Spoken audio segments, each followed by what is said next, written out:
pirim hoş geldin. Canım yollarına kurban. Hoş geldin pirim hoş geldin.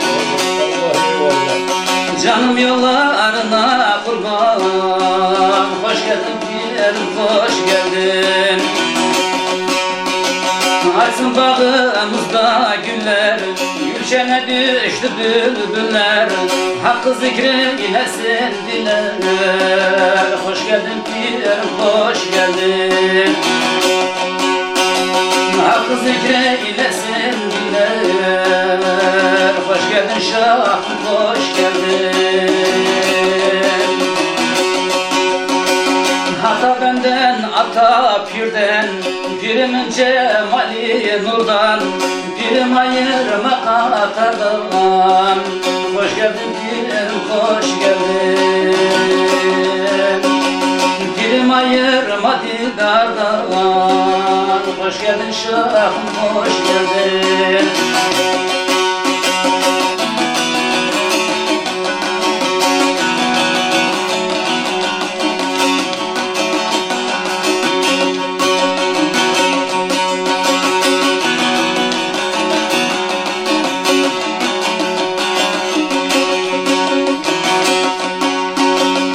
Kulum bu osurla dolu, sürmedim erkanı yolu.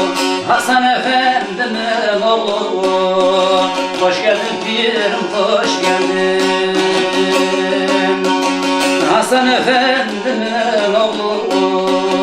Hoş geldin şahım hoş geldin. Pirim müşkülleri çözer, lar gevher mercan dizer. Gurbet elden oldum bezar. Hoş geldin pirim hoş geldin. Gurbet elden oldum bezar. Hoş geldin şahım hoş geldin.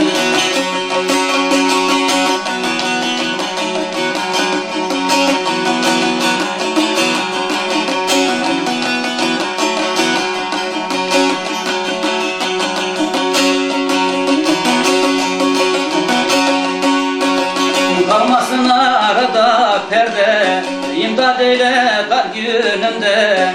İşte bu dem bu saatte. Hoş geldin pirim hoş geldin. İşte bu dem bu saatte. Hoş geldin şahım hoş geldin.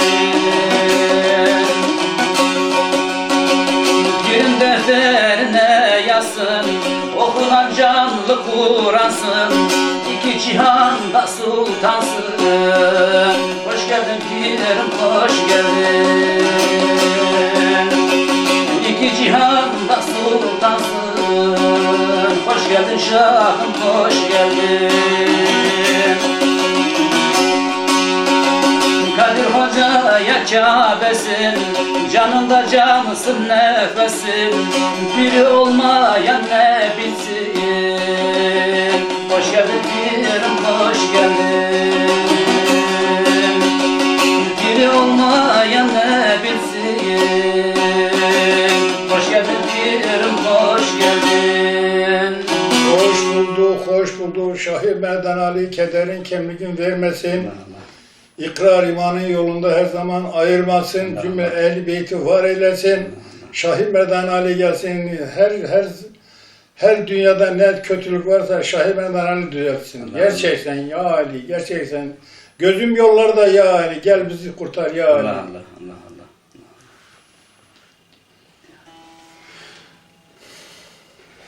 İmanım, öncelikle hoş sefa geldiniz. Hoş bulduk. El ele el hakka. El ele el hakka. Kimse kimseden büyük değil. Sen beni haklıyorsun, ben de seni haklamam lazım. Allah eyvallah, sen hakladın beni. Gözlerimden öptün, başımın tacıdır. Öncelikle sizinle burada olmaktan büyük bir mutluluk duyuyorum, onur duyuyorum. Bu fakir hanemize şeref verdin, başımızın tacısın. Dede Sultan çok kısa ve öz bir şekilde Ağa dede, yani Kamber Can Polat kimdir? Biraz sizi tanıyalım.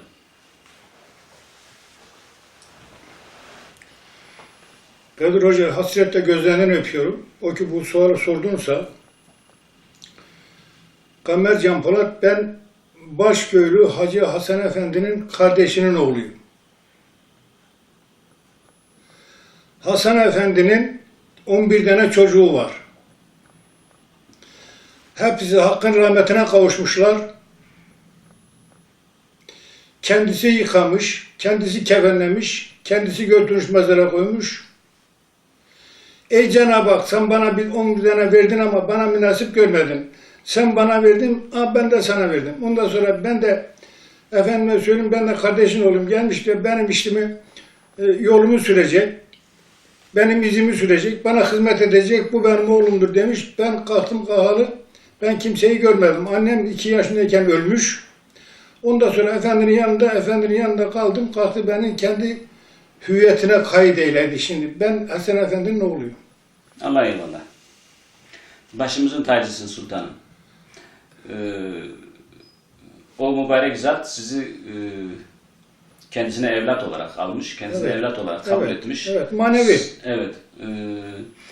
Demiş belimden değil yolumu süren evladım Evet, demiş. evet. Siz de onun yolunu sürdüğünüz için bizim için siz onun belinden düşmüş kadar kıymetli ve muhteremsiniz. Bizim için öyle bir ayrımımız yok, sadece zahir olarak yani bizi izleyecek olan Şimdi hiç canlara- kimse, Kadir'im, hiç kimse belinde düşmüş evlatını inkar edemez. Eyvallah. O belinde düşmüş. Bazısı diyor ki adam belimde düşen evlatım değil de yolumu süren evlatım değil. Bu işte yanlışlık var.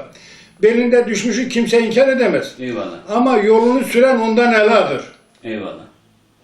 Onun için eğer beni kabul ediyorsa, efendim beni kabul ediyorsa, eğer el alga kabul ediyorsa valla yine o kabul etsin. Ben elayım diye de gücüm yetmez.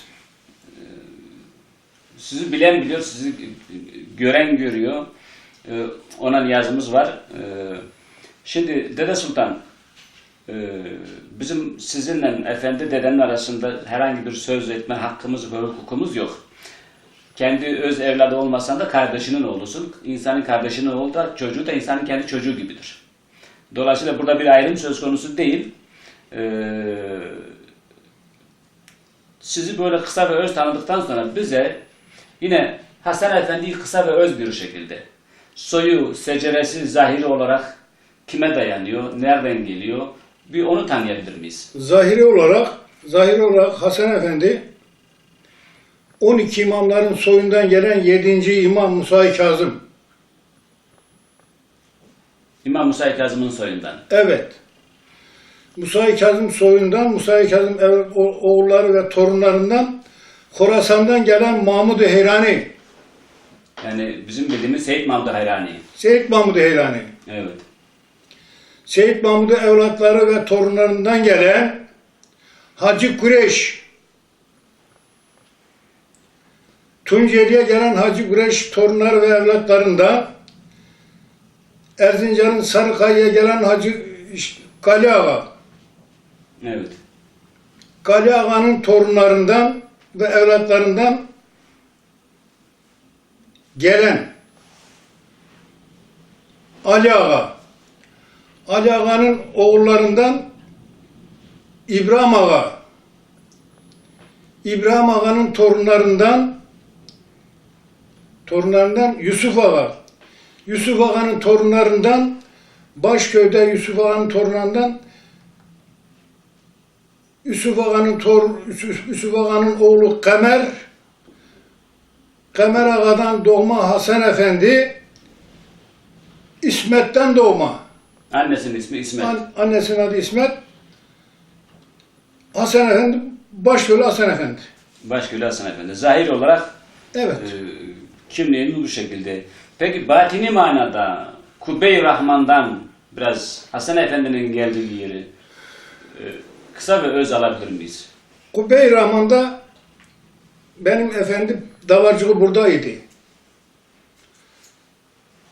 Kaşığı da içinde. Süzegi de içinde. Ekmeği de içinde. Yani dünyada ne şey varsa onu hiçbirisini yemezdi. Niye yemezdi? Herkes de ye şudur budur yemezdi ya. O nefsine mücadele etti. Nefsine mücadele etti. Nefsini öldürmüştür. Hiç dünyanın hesap et ki bir sene günü gününe ekmek yemedi ya. Eyvallah. Bir hadis-i şerifte buyuruyor ki Peygamber aleyhissalatu vesselam men arefe nefsehu fakat arefe rabbehu. Her kim nefsini bilirse Rabbini bilir. Yani Efendi de Öyle. nefsiyle Nefsiyle uğraştı. en büyük düşman olarak nefsini görmüştür. En büyük düşman nefistir zaten. Hiç kimse mesela bazı insanlar diyor ki efendim işte yani ben söylemem de fakat bunu söyler Yezid. Yezid hiç kimse Yezid değil. İnsanın ismi Yezid. Eyvallah. İnsanın nefsi Yezid. Nefsi. Nefsi Yezid. Ben kimse Yezid diyemem. Yezid benim. Niye? Bende nefis var. Ne diyor? Diyor ki bu nefis diyor ki git falan adamın bir şeysini çal getir. Git falan adamın işte ailesine şuna buna göz koy. Bilmem dövüş, onunla dövüş. Bunu ekmek ye. Çok ye onu bunu. İşte bu nefis bunu yapıyor. Nefis olmazsa hiç kimse kimsenin dövüşmez. Eyvallah. Şimdi bu yeme içme konusuyla ilgili yine ben kısa bir şey açmak istiyorum. İşte Hasan Efendi kendisine lezzet verecek. Yani onu dünya zevklerine karşı ilgisini uyandıracak bir takım yiyeceklerden kendisini geri almıştır. Örnek verelim. Hepsinden. Evet. Yani örnek verelim işte Bir keçi. koyundan başka. Eyvallah. Bir koyundan başka. Ötekilerini dedim ya bir sene günü gününe ekmek yememiştir. Evet. Şimdi işte keçi sütü, keçi Yok. eti ya da işte kanatlı hayvanların, işte Yok. tavuk ve kümes hayvanlarının etinden, onların yumurtasından, ürünlerinden Hasan Efendi uzak durmuş. Hayır. Hiçbir Evet, hurma hiçbiri- dahi yemezdi hurma. Evet.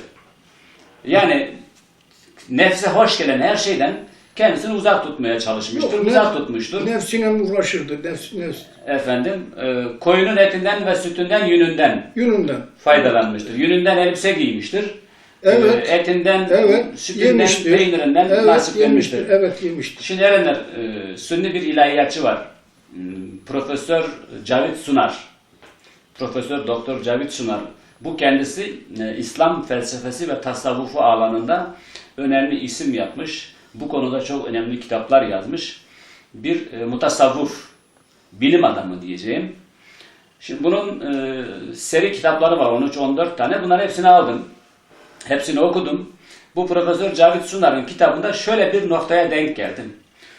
Ona denk gelince yani İslam felsefesi, İslam tasavvufu açısından da Efendimin oradaki benzerliğini yakaladım. Diyor ki o mutasavvuf Cavit Sunar, Allah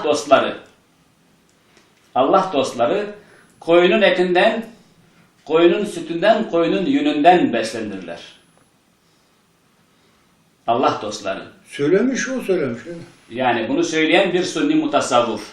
Evet. Diyor ki bir kimse Allah ile dostsa, yani kendisini yola, erkena, imana, inanca, itikata vermişse, o insan sadece koyunun etinden yer, koyunun sütünden, yoğurdundan, peynirinden yer, bir de koyunun yününden yapılmış elbise giyinir. Zaten sufi, suf kelimesi Arapçada yün demektir. Yani yünden elbise giyinenler. Yünden elbise giyinenler. Yani burada da bir Alevi önderiyle, bir Alevi dedesiyle İslam felsefesi ile sürekli iştigal olan, onu kendisine meslek edinmiş, bilimsel alanda da kendisine meslek edinmiş bir bilim adamının iki kişinin söylediği söz arasındaki ne kadar benzerlik ve yakınlık olduğunu, yani demek ki hakka giden yol aslında birdir. İnsanlar bunu kendi arasında bölüp parçalamış, tefrika haline getirmişler, insanları bölüp parçalamışlar. Ben bu noktayı yakalayınca Hasan Efendi ile ilgili, bir de Profesör Cavit Sunar'la ilgili hakikaten ben burada çok mutlu oldum. Önemli olan insanları birleştiren, yani toplumları parçalamayan, toplumları din, mezhep, iman, itikat, kitap. Hiçbir zaman kimseyi kimseden ayırmazdı. İşte yani bu bizim için çok Sen önemli. falansın, ben bevanım, ben sensusun, ben buyum. Hiç kimseyi birbirinden ayırmazdı. İnsan insandır derdi. İnsan insandır. Allah eyvallah. Şimdi Dede Sultan son 10-15 sene içerisinde, biz bunu biraz daha uzaltalım, son 20 sene içerisinde bir takım yeni Alevi teorisyenleri çıktı meydana. Mesela bizim ebay ecdadımızdan, senin kendi efendiden, babamdan, dedenden, geçmişlerinden gördüğün, bugüne kadar bizim yaşadığımız, yani halkın içerisinde yaşanılan Aleviliğin dışında yeni bir takım yol üretmek isteyen yol düşkünleri var. Örnek vereyim. Bunlar diyorlar ki Alevilik İslam'ın dışındadır. Alevilik İslam'la alakası olmayan bir inançtır. İşte Alevilerin Allah inancı yoktur. Alevilerde Muhammed inancı yoktur. Alevilerde kitap yoktur. Alevilerde bilmem şu yoktur, bu yoktur. Haşa huzurunuzdan Hazreti Ali'ye de katil Ali diyorlar. Katil Ali diyorlar. Ve bunları derlerken de bir takım Alevi önderlerinin, Alevi ozanlarının, Alevi erlerinin, pirlerinin, deyişlerinin, nefeslerini anlamadıklarını, çözemediklerini, batine dair söylenen o sözleri kendi bu çirkin emellerine alet etmektedirler. Örnek vereyim.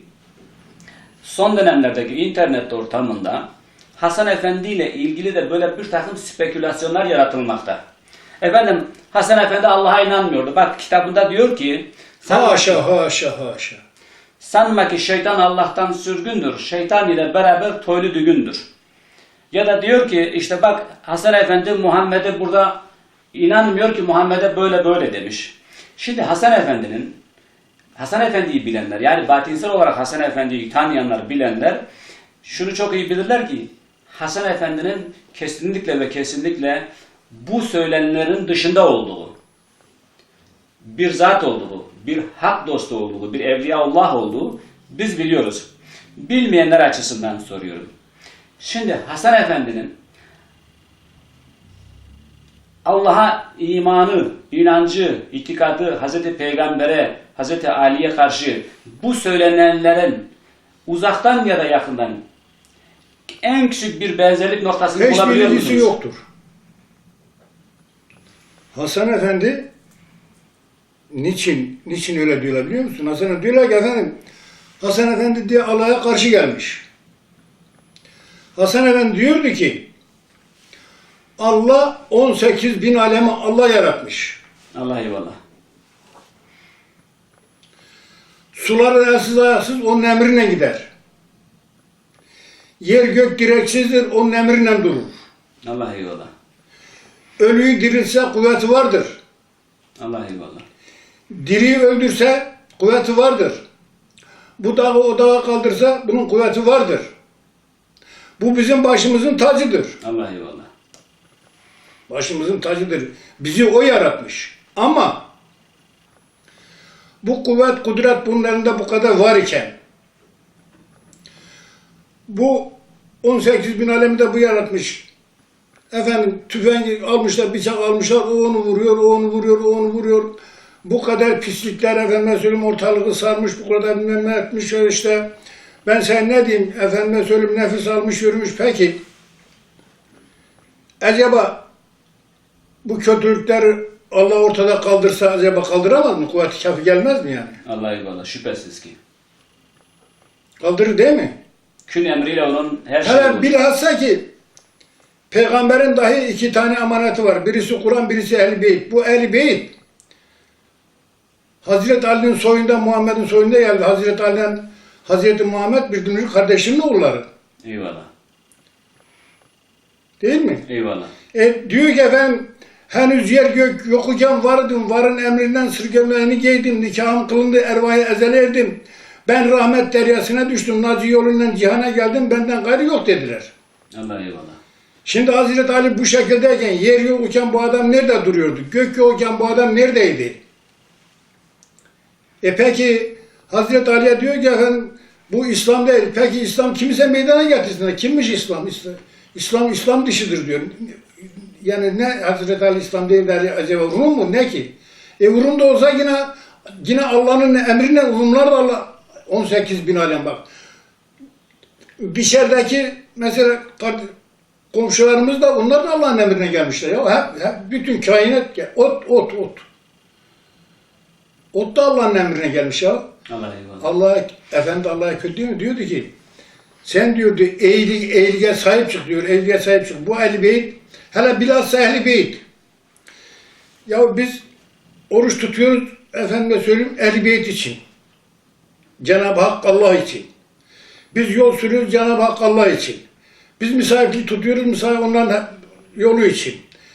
Yani ben sana dedim, elimizde ne kadar şey varsa biz onun yolunda, Allah'ın yolunda ayrılamadık. Biz Allah'ı unutmuş değiliz fakat Allah bu Ehl-i Beyt'e sahip, bu kudret sahibi olduğu için Ehl-i Beyt'e sahip çıkmak için efendi diyor ki ya sen bu kadar kuvvetlisin gel bu kötülük ortada kaldır diyor.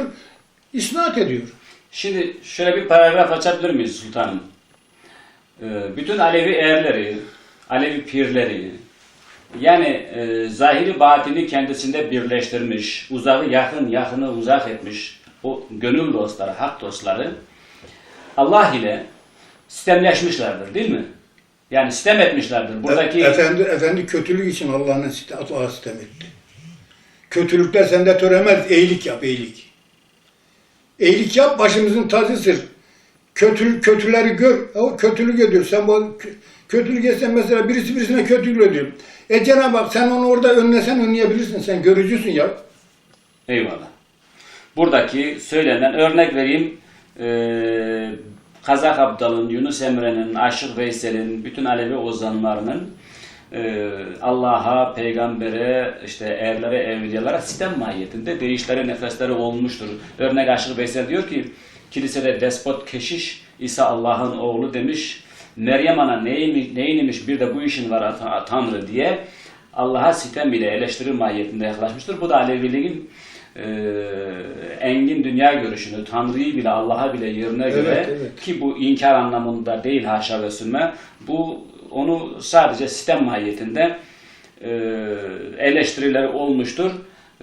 Bunlar da Ehl-i Beyt'in kurtuluşu ve selameti için, yani Ehl-i Beyt'e yapılan bunca yıllardır yapılan zulmü reva görmedikleri için, yürekleri yandığı için, asıldıkları için, kesildikleri için Kerbela'da kesilmişler, Dersim'de kesilmişler. Hasan Efendi de bunları söylüyor. Diyor ki sen niye bunlara sahip çıkmadın? Yani Ehl-i Beyt'e masum mazluma niye sahip çıkmadın anlamında. Sen benim başımın tacısın, ben senden doğdum. Ben senin evladınım. Niye beni zalime zulme didiriyorsun? Gel bana sahip çık diyor ya. Allah eyvallah. Yani şunu diyeceğiz ki Hasan Efendi Hak Muhammed Ali inancının dışında birisi değil. Hayır. Bu şer odaklarının göstermeye çalıştığı göstersinler, ne yaparlarsa yapsınlar. Herkesin ettiği işler herkese aittir. eyvallah. Herkesin ettiği kötülük herkese aittir. Eğer Ulu Divan kurulur da efendime söyleyeyim eğer bizi veyahut da o cümle alemi Ulu Divan'a sesler de herkesin birbirinden hakkı vardır. Kimin hakkı kime varsa o sıra biz o haksızın yakasına sarılırız. Eğer herkesin de bizde hakkı varsa o da gelsin bizim yakamıza sarılsın. Ulu Divan'da şey yoktur. Böyle yandaşlık şudur budur öyle bir şey yoktur. Doğruluk vardır. Eyvallah. Eyvallah. O demin niyazı olsun. Peki sultanım bir noktaya daha değineceğiz. Yine sizin himmetinizle. Hasan Efendi'nin işte 1950'lerde pasaport çıkardığını, haca gidip geldiğini biliyoruz. Hatta bu pasaport örnekleri, kayıtları hepsi mevcut elimizde. İnternet sitesine de koymuşuz. Evet. Başköyhasanefendi.com sitesinde de var. Zaten kısmet olursa yine Hasan Efendi'nin himmetiyle bu videoyu da Hasan Efendi'nin sitesine ekleyeceğiz ki bu konuda işte akıllarında, kafalarında soru işareti olan canlarımız bunu bizzat sizden dinleyerek o bir takım fitne ve fesat yuvalarından yaratmak istediği fitnenin önüne geçmek bizim amacımız. O şer odaklarının, o şerlerinin yani göstermek istediklerinin doğru olmadığını kanıtlamak amacıyla bugün sizinle bu sohbeti yapmaktayız. Biraz da Hasan Efendi'nin haca gidip gelme konusunu açar mısınız? Vallahi Hasan Efendi, babam Hasan Efendi hocaya giderken artık uzun oldu ya fakat gemiye binerken denizin ortasında efendime söyleyeyim Laz kardeşlerimizle efendime söyleyeyim efendi orada olurken ya bu Kızılbaş Lazlar. Evet. Ya söylemişler efendi demiş ki ya arkadaşlar siz Kızılbaş diye Ali'ye diyorsunuz değil mi? Peki Ali Kızılbaş olursa Muhammed niye Kızılbaş olmasın? Ola bu üç oğlu Muhammed'e Kızılbaş dedi. Bunu atın denize. Evet. Diyor atın denize deyince ben tabii bir kere denize baktım ki denizde bana yol var. Dedim ki ola arkadaşlar siz ben denize atın. Siz hacca gidiyorsunuz. Sizin hacınız orada kabul olur. Hakkıza da rahmet okurlar. Siz çünkü beni denize atıyorsunuz da siz hacca gidiyorsunuz. Sizin hacınız kabul olur. Hakkıza da rahmet okurlar. Kaptan geldi bana sahip çıktı. Ve gemi durdu. Kaptan bana sahip çıktı. Dedi ki buna kim hakaret ederse bunun alacağını bende bulurlar falan. Neyse gemi gidiyor Beyrut'un önüne yarışıyor. Beyrut'ta çıkıyor diyor ya arkadaşlar diyor bu Beyrut bizimdir. Siz bu barbarlığınla Beyrut'u da yediniz ya. Önemli bir nokta. Çok önemli bir nokta. Almasını bilene çok önemli bir nokta. Abi Beyrut'u da yediniz. Orada duruyor. Araba otobüs getiriyor kiralıyorlar. Ne yapıyorlarsa otobüs. Bu Kızılbaşı almayın otobüse. Yani aynı zındıklık devam ediyor. Almayın. Kızılbaşı almayın diyor. Almıyorlar. Gidiyorlar ki efendi türbenin önünde ibadet ediyor. Allah eyvallah. Bunu onunla beraber hacca gidip gelenler yani 5-10 tane bizim memlekette Erzincan'da ben sayabilirim. Keneriş'te, Mıhıkar'da, Loru'da bilmem nerede arkadaşları var da hala bana mektupları geliyor. Ben onlara sordum dedi biz hacı değiliz Hacı Hasan Efendi. Allah eyvallah. Allah eyvallah. Eyvallah. Çok mesele var. Ben efendiyle beraber belki 30-40 sene gezdim. Tabii ben şimdi yaşım 80-90. Bu kadar aklıma geliyor. Fazla aklıma gelse ben fazlasını daha söylerim. Şimdi Dede Sultan, Efendi ile ilgili çok konuşan insan var. He. Yani çok konuşan insan var. Hiçbiri beni ikna etmiyor, beni tatmin etmiyor. Şimdi Efendi'yi hiç kimse sizin kadar doğru tanıyamaz. Efendi'yi hiç kimse sizin kadar yakından tanıyamaz. Yani siz ömrünüzü Efendi'ye harcamışsınız. Efendi'ye hizmet etmişsiniz. Onun elinin önünde, onun dizinin önünde, onun ayağının önünde, onun kapısında, onun yuvasında, onun koynunda, kucağında büyüdünüz. Evet doğrudur. Evet. Şimdi dolayısıyla birilerinin Hasan Efendi hakkında söyledikleri sözler bizi ilgilendirmiyor. Biz bildiğimiz için. Yani bizi ikna etmez, bizi kandıramazlar, bizi bir yerlere çekemezler. Biz oraya ikrar vermişiz. Ona bizim zerre kadar şüphemiz yok. Ama sizin de çok iyi bildiğiniz gibi şimdi dünya küçülmüş, bir avucun içerisine girmiş. İşte şu cep telefondan insanlar şuradan düğmeye bastığı zaman Dünyayı geziyor. dünyayı gezip dolanıyor. İşte diyelim ki Hasan Efendi ismini yazsın şuradan Google'den bir sürü yazı dökülüyor aşağıya ve okuyor bu insanlar. Buranın içerisinde birçok kirli yazılar var. Birçok şer odaklarının kendi şerlerine Efendi'ye alet ettiği yazılar var. Biz bunların önüne geçmek için Efendi Baba'nın himmetiyle yine yani bu çağın teknolojisinden faydalanarak en doğru bilgiyi sizden alarak Efendi'yi tanımak isteyen gençlere ulaştırmak istiyoruz. Bizim tek amacımız o. O yüzden kimin Efendi hakkında ne dediği beni hiç ilgilendirmiyor. Evet. Sizin sözünüz beni ilgilendiriyor. Siz Efendi'yi nasıl anlatırsanız biz o şekilde bizden sonraki gençlere Efendi'yi o şekilde tanıtacağız. Bakın yani bir insanın benim annemi babamı benden daha iyi bilen olur mu? O yok. Bilemez. Efendi de sizden daha iyi bilen olamayacaktır. Buna şüphemiz olmadığı için hak nasip eyledi. Efendi himmet etti. Bu dem bu saatte bir araya geldik. Bu ortam yaratıldı. Bunun için ben sana özellikle teşekkür ediyorum. Ellerinden öpüyorum. Bu bizim için tarihe bırakacağımız, bizden sonrakilere bırakacağımız çok önemli bir kayıt ve belge olacak. Onun Hiçbir zaman sen kim olursan ol.